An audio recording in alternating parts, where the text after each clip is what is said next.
Welcome to this week's edition of the 6-5. I'm Patrick Moorhead with Moor Insights Strategy, and I am joined by my famous co-host, Daniel Newman with Futurum Research. Daniel, how are you, my friend? Everything but famous, but it's good to be here. It is good to be here. Temperature's going down in Austin, spending a lot more time outside. It's not 100. It is awesome. Do you guys have any snow yet in Chi-Town? Hey, that's pretty funny, Pat. I like that. That's humorous. We have had snow here in the past at this time, but it's really only the middle of October. November's when it really gets awful here. And Pat, just so you know, I think every time we kick off the show talking about the weather, we admit to our audience that we have aged. There's just a point in your life where that's like the only thing we have anymore. It's like you see someone's like, how's the weather? But we have a lot of other really cool stuff to talk about. So don't remind me of my awful climate up here in Siberia. Let's talk about.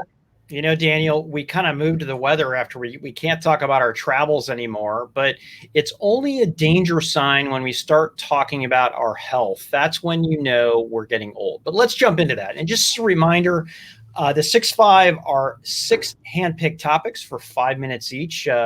Many times Daniel and I do go over because we just can't help ourselves. If you are an investor, don't take anything we say to the bank. In fact, this show is for information and entertainment purpose only. We will talk about publicly traded companies. So, Daniel, let's jump right in. Apple had its big announcement. Investors are hoping for a super cycle. The iPhone 12 came out. A new HomePod Mini came out as well. And let's chat about that. My initial thoughts on it were that Apple probably did enough to keep its base happy. It is, for the record, last with 5G. And that was the big thing here, is adding 5G. Qualcomm chips, which I'm sure they're very happy about. And that was the biggest news to me. I mean, the HomePod Mini, HomePod was a complete bust, way too expensive, high quality, but in a sea of $99 speakers, the whole value proposition of $399 and $499 didn't do well. And Apple keeps throwing curveballs and striking out in the smart home market. I don't consider Apple TV, which is a good product, part of that. But when it comes to things like speakers and cameras and even their ecosystem, they haven't done pretty well. At $99, it is competitive. It is 2 years after everybody else came out with their $99 speakers, and now we have Google and even Amazon at much lower prices. So Apple isn't going to win in any price games, but then again, Apple typically trades at or sells their products at a premium, and folks are more than welcome to jump on to that. One of the notable exceptions from the announcement yesterday was Spotify, just the world's most popular online streaming music service. But as we have seen, this is how Apple repays its partners for crossing the line. And as you know, Apple has a lot of antitrust scrutiny, in part on the way that it treats its partners. To end this out, Daniel, I think the one thing that stood out for me was yet again big claims on the processor front without a speck of substantiation. The biggest one here, and I'll be publishing an article on that probably today, was that Apple claimed that it was challenging notebooks on its performance. I do appreciate the weasel word, challenging, gives you a lot of room, but Apple didn't talk about anything about what notebooks it tested, what benchmarks they used, what workloads, what resolutions, all the important stuff that all the major chip providers provide, so they have a little bit of extra credibility and they don't get sued. And I think this is going to be a risky move for Apple as they move into their own homegrown MacBooks, where if they're going to make just blanket statements like this with no substantiation, I think they're playing with fire here. We've seen many class action lawsuits against processor makers, particularly when it came to notebook performance claims. And I think Apple is setting themselves up for some incredible risk here. That's a great assessment. I wish I could do that whole, thing really well, because I would have tried to do it. So there I did it really poorly. But so 5G kind of landed with a thud. Like, you really thought after being so late that the 5G launch would be big and exciting. I've watched the stock. It didn't really move much. I mean, it's been an interesting few trading days. And again, not an investment show, but I always kind of watch to see how the market reacts, and didn't really react. Well, Daniel and I heard on CNBC that the past 3 Apple launches, their stock went up every day. And this was one of the first times in a long time that the stock actually went down. Yeah. I mean, it looked to me, I did a picture side-by-side comparison with an iPhone 4 and a 5, and there was a lot of similarities to it. New fortified glass that's supposed to be a little harder to break. I mean, this is really incrementalism at its best, and 5G shouldn't have been incremental. But the problem is we're a year behind. I mean, I was laughing. 5G, what is it like? They said 5G has arrived, or 5G is finally here, or 5G is now here. Some statement. I'm like, 5G's been here like over a year. I've been using it every day on multiple devices from multiple OEMs on multiple networks around the country. Now, Verizon had a nice launch. I thought that was good for Verizon. I don't know what they paid, but that was solid. But yeah, I was underwhelmed. And the prices are up. And Pat, let's talk about the BS climate claims too.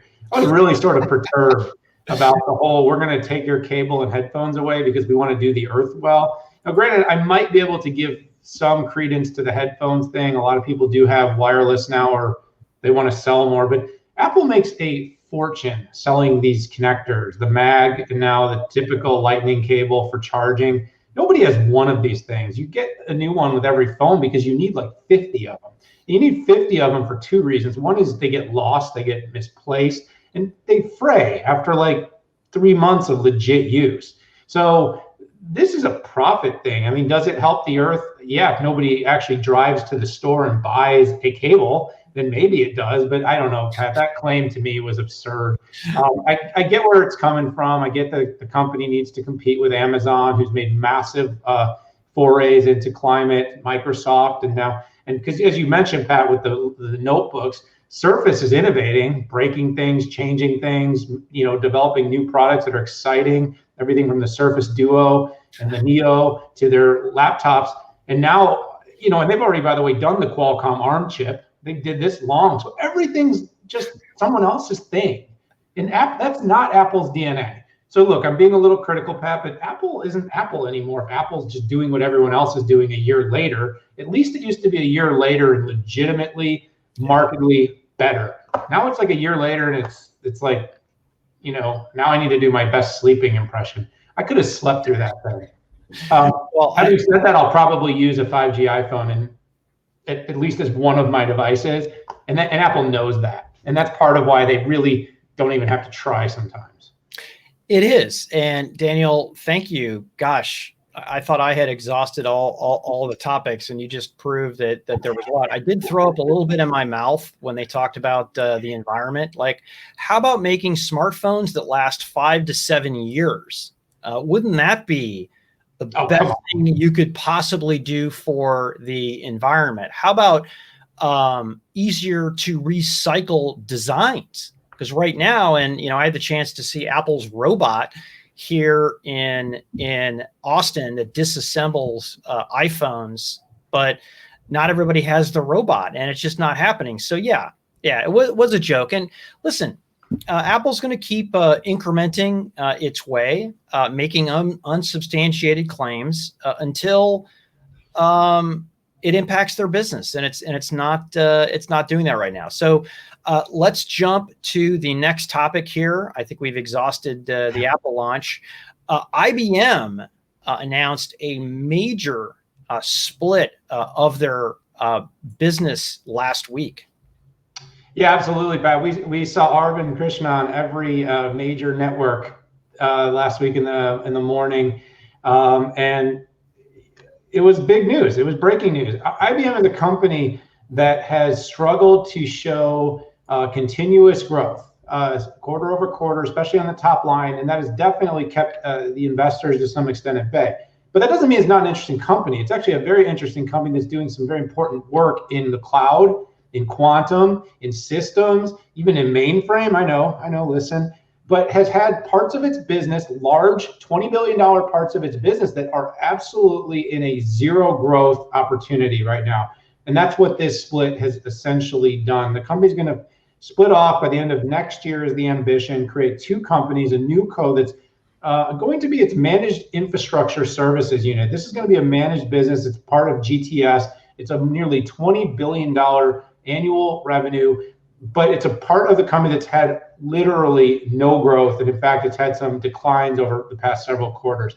IBM wants to reposition itself, Pat, as a cloud company. It wants to reposition itself. It made a $34 billion bet on Red Hat. It's IBM Cloud. It's about an open shift, containers, hybrid, and then of course using its world-class mainframe and Linux One technologies to provide secure layers for specialty applications like financial services, where the company has really shined. But what do you think the street wants? What do you think the journalists want? What do you think customers want? They want to see a company that's growing, that's exploding, double-digit, triple-digit growth, especially when you are the cloud business as a whole is quite a bit smaller than, say, an AWS or an Azure. And so I believe the company needs to be looking at a double-digit growth trajectory. And for IBM to hit double-digit growth, it cannot continue to hold on to lagging revenue sources that aren't driving big profits or big growth.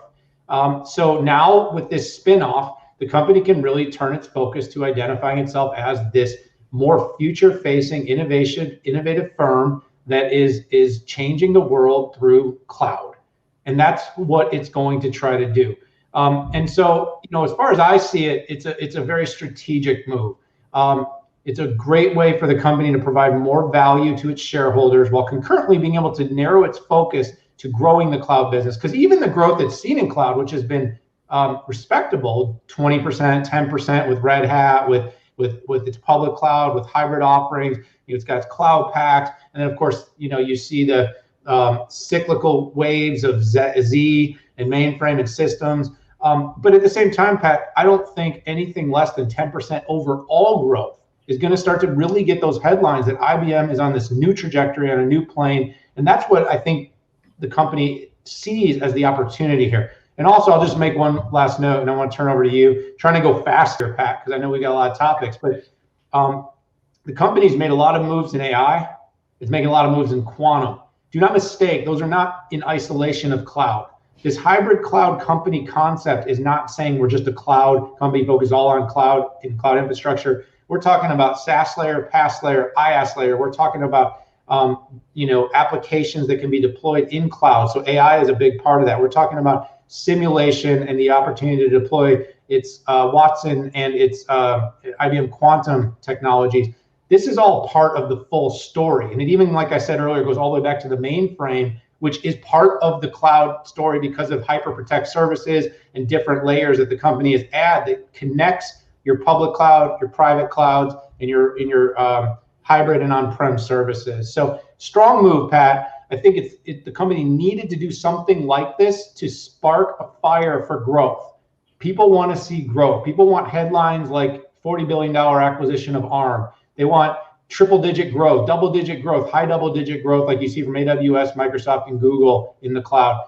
This is going to be the move that's going to see if IBM can hit those trajectories. You hit a lot of the high points here. What I want to talk about, I learned before I started the firm 10 years ago, I had what I called a real job in Fortune 500 tech, and I learned a lot of lessons, and two that I learned. One was gear ratio. You have to have gears, interlocking gears inside of your company that are very similar shape, size, and speed. Otherwise, they grind on each other.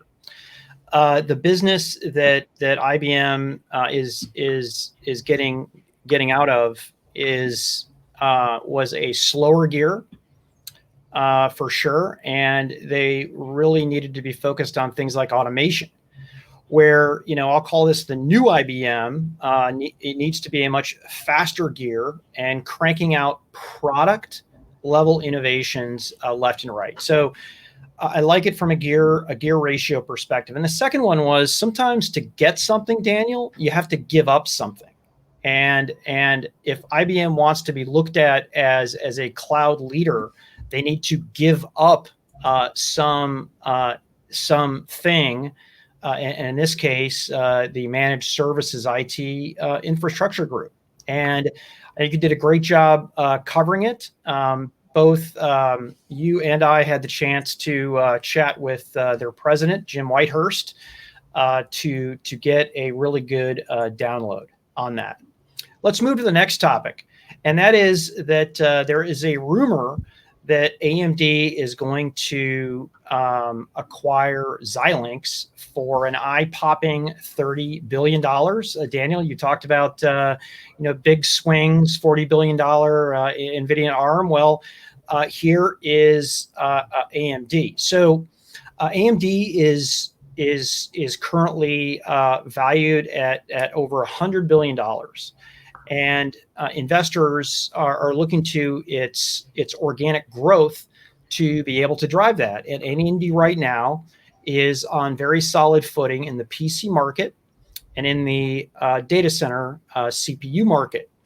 What Xilinx would potentially bring to it is, I believe, it would increase their probability of success in data center by nothing more than having a new type of compute unit, right? Heterogeneous computing is the rage. CPUs, GPUs, FPGAs, DSPs, and ASICs. AMD has a CPU and a GPU and a few ASICs, and it also this would get them into the FPGA portion. The one thing that I think people are missing here is that Xilinx also has these very high performance SoCs. These are new lines that, it takes years and years and years for them to stick big. But these are things like Versal and the Zinc lineup that have an ARM CPU, an ASIC, and an FPGA and a software stack on top of that. And interestingly enough, that excites me more than what I would call, the plain old FPGA.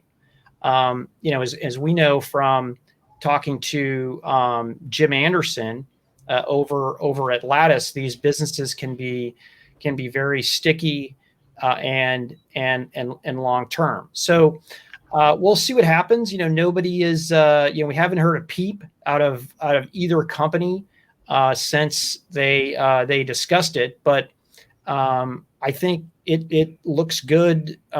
It would be an incremental strategic add if this were to go through. I looked at the valuation and I was thinking, ARM at 40 and Xilinx at 30. I think Xilinx is a lower risk path.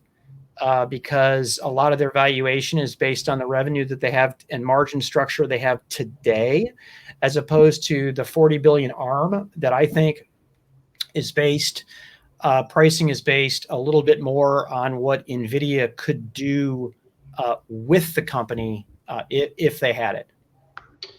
Yeah, that's, I took a little bit of the opposite stance, but, I always do. I think AMD's done a lot of things really well. Lisa Su is the wild card. I mean, other than a few very small sort of, I would say somewhat unspoken of acquisitions that the company has made, she has not really been at the helm for a massive acquisition. So the last one was what, Pat, ATI, and it was the, Radeon, and it was sort of a disaster, but this was a different era for AMD. So it's not really fair to completely rate the potential of the Xilinx acquisition on what the company did over a decade ago with previous acquisitions. I don't like the valuation. When you talked about risk, I actually think there's a lot less risk with ARM, but it's different. I think there's a lot of regulatory risk with ARM. I think there's a lot of opportunity that we may see this thing get delayed, and it may not happen as quickly as people think. You have to basically get a lot of NVIDIA's competitors to feel comfortable doing business with NVIDIA. No doubt there's that kind of risk. I think if the deal goes through, though, ARM has got some tremendous intellectual property that puts it in billions of devices, and the royalty licensing revenue on top of the potential to influence future architectures will be massive. And it scales. It's GPUs, it's CPUs, it's at the edge, it's in the cloud, it's AI, it's everything, and it fits in really well. Xilinx, like you said, I think it's more incremental. It adds a capability in the data center that AMD can capitalize on. AMD does not have the FPGA capabilities today. Xilinx does. It's a $3 billion a year, but it's also a business that's been slightly in decline. It's not growing. And it's a business that really does benefit from having the ability to generate the ASIC, except for a few applications that are very specific to what Xilinx does. You're seeing more and more companies turning to the ASIC. You're seeing the Alibabas and the Amazons building the ASIC that gives them custom workloads for certain things, recommender engines, or for accelerating conversational AI. You might use an FPGA to develop it, but ultimately you're going to build it and deploy it at scale on an ASIC.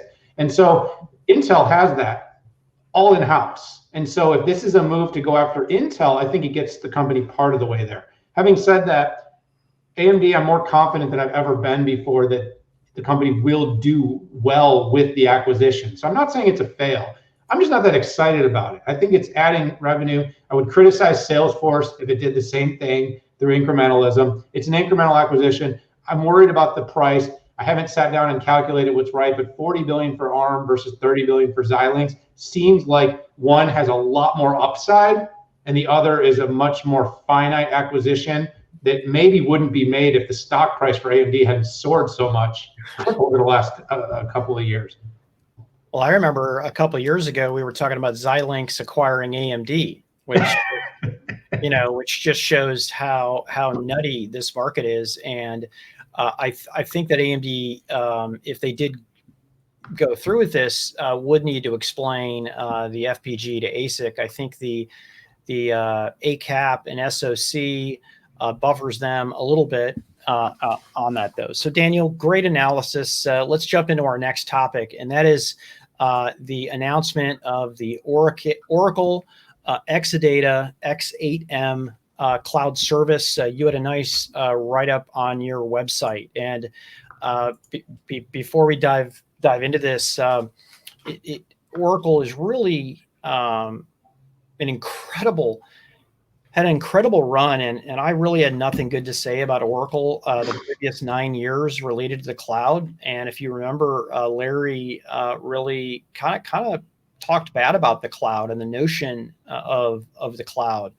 Gen 1 cloud wasn't that it wasn't competitive, and it wasn't interesting. And most of their applications were on-prem and not SaaS. So I kind of saw a legacy company in decline. And now we've got the Gen 2 cloud with a ton of customers like Zoom and 8x8 and TikTok. And then we have all the SaaS success, the most successful cloud ERP company out there. I am slowly but surely becoming more of a believer in this company. Yeah, that's a great point, Pat. I think as we've had the chance to be briefed, talk to their senior executives from their apps teams, cloud teams, now database, Exadata teams, we've gotten to start to see under the hood a little bit more. And that's been a really positive, improvement in terms of our ability to access and see where the company's going. Exadata, when you're talking about combining many databases together to, enable the simple accessibility, and now it's not actually simple, but for businesses to utilize all the data from all the sources, Exadata has been a very popular route. but it's had some limitations. And this new X8M iteration, it's kind of a next generation, provides some key new technologies and capabilities. It was both innovation and incrementalism at what I think at its best. So, one thing I thought was great was the incorporation of Intel. So this, obviously it runs on x86, Cascade Lake, but they've incorporated Intel's Optane persistent memory, which, for those unfamiliar, essentially allows lower latency and faster transaction processing, because the memory is instantly accessible without having to, it can bypass the OS, and bypass the IO and the network to be able to access data in memory. So that was a big thing, Pat, and that also enabled them to, feature remote direct memory access, which is known as RDMA. And so you could combine those two things to really drive higher throughput, lower latency, faster transaction speed. The company actually touted 50 times faster than an all-flash. That's big. That's a lot faster. When you're talking about petabyte scale, that's really important. 50 times faster. That's the second thing, Pat. Petabyte, scale. So their previous generation was, not quite there. Now we're talking 25 petabytes. So essentially, at this level of scale, the company can deliver on almost any application to any company on the planet. 25 petabytes it supports, but they didn't only up the storage, up the whole compute. And that's really where the cloud service becomes important. The numbers, Pat: 4,600 CPU cores, 44 terabytes of DRAM, 96 terabytes of persistent memory, 1.6 petabytes on flash, and then the 25 petabytes of database capacity. That's huge. That's almost every application on the planet can now be supported by Oracle. The company has, by the way, as much as we like to pick on them, almost every company on the planet. I'm going to go fast because I know we're falling behind a little bit here. The other thing I thought was really cool was elasticity. It's more elastic. They used to kind of have their executive EVP of Exadata that briefed us on this, kind of talked about the company used to be sort of t-shirt size, small, medium, large, quarter rack, half rack, full rack. Essentially now, as long as you start at that base level of 4 CPU cores, you can scale very granularly, single core, additions, additional network, additional storage, but it's not the autonomous level. You do it by hand, but you can customize it, turn it on, turn it off instantly. Very important, Pat. And also down to the second pay per service. So it used to be, pay per hour. So the consumption economics on this thing have gotten really good. You use exactly what you want and you pay only for exactly what you use. This is a new Oracle. This is not the Oracle that's going to audit me. This is they might, but by the way, that's not just Oracle. It's an Oracle that has built a system that really does give its IT, its users, its database users a lot of flexibility and a lot of capacity and scalability. So I know I kind of hogged the whole thing, Pat, but that's what it was. So it's a nice incremental and some serious innovation in there as well.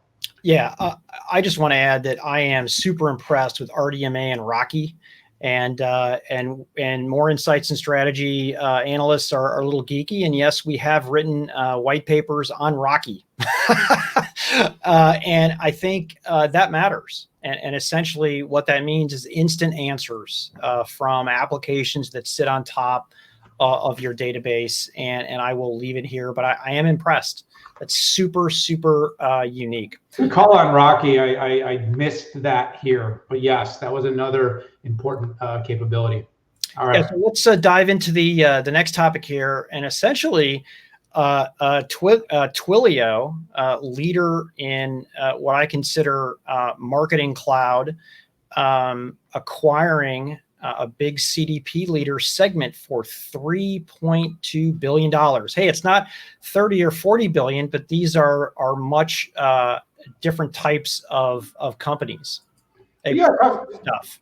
Yeah, I mean, you're talking about a company that was in its, maybe VC round of VC. I don't know in front of me, but had some serious backing, and there'd been a lot of talk about segment, but this company is doing things, from a standpoint of delivering fully cloud-enabled customer 360 on data lakes. I've been really impressed by Segment. I watched the CEO come on CNBC, did a great job telling the story along with the Twilio CEO. Twilio may be the company that from all the messages you get with those on-demand instant offers and phone calls, and the company makes a ton of money. It's a sort of a cult following in its stock. The thing just keeps rocketing up, it feels like. But the CDP, Pat, I talked about my trend predictions for digital transformation in 2021, and I said the CDP would be hot next year. This was like Christmas came early for me, because seeing a multi-billion-dollar acquisition of a relatively unknown software platform at this point, because Twilio realizes in order to A, meet the compliance demands, B, meet the data scale demands, it needs to have the right tool that can bring all the sources of data together and work with all the third-party systems, meet all the privacy, the compliance, the granularity, the schema, all the things that are necessary to truly do a 360 customer journey and management with the data is going to be huge. And it's going to be an enabler to Twilio. And it's also what I really like about it is, you know, you've added 10 million Twilio developers to Segment's ecosystem. You've taken a 5,000 customer reach for Segment and taken it to 200,000 Twilio customers. And you know, you're going to use all the combined integrations. And in between Twilio and Segment, this becomes a much bigger, much more targeted offering that can get beyond text messages and phone calls and really start putting all the right offers in all the right places. So I'm bullish would be the word. I think it's a bullish move. It's a big dollar move. I feel good about where it's going. And I also feel that this bodes well for, we just talked about Oracle CX, big CDP player, Microsoft Customer Insights 360, Adobe, even Salesforce. No, I'm just kidding. You know me, I can't miss a chance. But there's also some players that are coming up too. There's a company, Action IQ, and ARM, by the way, just actually is invested in a company called Treasure Data. Yeah, you're familiar with them. And ARM and SoftBank backed, and another very impressive company. Which, by the way, now that there's a separation with ARM, could be another big dollar acquisition target, because that company also has its stuff together. So solid move. Yeah, I like what Segment can do for Twilio. It opens up just a tremendous amount of service lines and ways that their customers can get closer to their customers, and I like it a lot. From an industry point of view, it looks like CDP as a segment, not trying to be funny there, they're all being acquired and integrated. And I question whether there can be, how valuable a standalone CDP actually is, but we can do that for another show. Let's jump right into our final here, and that is Amazon Prime Day. This is hot off the presses. Essentially, they blew the doors off. And what I wanted to focus on, Daniel, was specifically small business. Amazon's getting a lot of heat for the way it treats small businesses, and it drove $3.5 billion to small businesses during Prime Day, which is absolutely incredible, and I think flies in the face of many of the recent recent communications that even the House Subcommittee on Antitrust had on them. And I don't know, I have my views on why they're picking on Amazon, but gosh, Amazon has made $18 billion investments into SMBs. They've given away $1 billion in AWS credits. They helped for Prime Day and holiday, increased advertising, gave away $100 million in advertising. Launched 135 free tools this year. Even Kindle has driven almost $1.5 billion of revenue to independent publishers. And just for grins, in my analysis, my pulse brief that I just published, I challenged Walmart and Target and Costco to do the same thing. But congrats to Amazon for Prime Day, and congrats to those small businesses that drove $3.5 billion. Yeah, Pat, sometimes I think people confuse, because we have the access to the executives at companies like Amazon, we have the chance to hear the stories, get under the hood and see behind the scenes, that creates this, an unreasonable bias. But the difference is I actually recommend do your homework. Spend your time, do your research, pay attention to what Amazon is doing. Look, big companies are always going to do things that are going to be challenged. And there's always going to be a certain class of society that's going to be very negative about very successful businesses, companies, and people. However, Amazon has grown through a lot of very wise, very intentional moves that have diversified it and made it a bigger and better contributor to society. Pat, we've talked endlessly about job creation. We've talked about its contributions with SMBs. You know, I mentioned earlier a legitimate climate pledge. And when Amazon launched its new devices, it actually talked about, you know, a one-to-one give back from a carbon neutrality on every Echo device it sold, cable included. So this, you know, this report and this metric that Prime Day generated billions of dollars for small businesses, not to mention saved consumers a lot of money on that day, buying things maybe they didn't need, but often that they did. A lot of people I know that shop on Prime Day wait for Prime Day to buy things that they need. And so this had economic value. Amazon, you know, and I wrote a piece on Market Watch recently talking about Amazon needing to be looked at and judged upon differently than other companies because they're not a monopoly. There's not a retail monopoly. There's not a technology monopoly. Sure, the company's really big. And when you get really big, you'll hear Bill Gates say it. You'll hear Jeff Bezos say it. You will warrant attention because people want to know why you're so big and how you're so big and if you're doing anti-competitive things. Sure, you want to be part of the Amazon ecosystem. You're going to pay for that, but there's value there. There's value there. It's generating billions of dollars for small businesses, Pat. So I think it's positive. I think these proof points are there. I just hope people do their own homework. I feel like too many people read headlines. Too many people listen to the wrong pundits, or at least don't listen to pundits that have two sides to the story. Pat, we've spent an enormous amount of time researching this, and it's our job to provide as unbiased a view as possible on the company. And there's a lot of big companies, a lot of big retailers, and if you look at who's adding the most economic value back, I continuously find my way back to Amazon as a company. So very positive news, another great Prime Day success. Gosh, Daniel, you always just take this stuff to the next level, which I really appreciate. And Daniel, you know, I just hope that we continue to have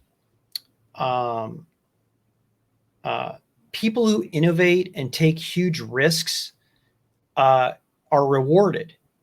And I think we've seen through history that when there's a construct that doesn't reward people for taking these monumental risks, society suffers. So with those words of wisdom, I'd like to bring this latest chapter of the 6.5 podcast to an end. Daniel, thank you so much. If you liked what you heard, press that subscribe button.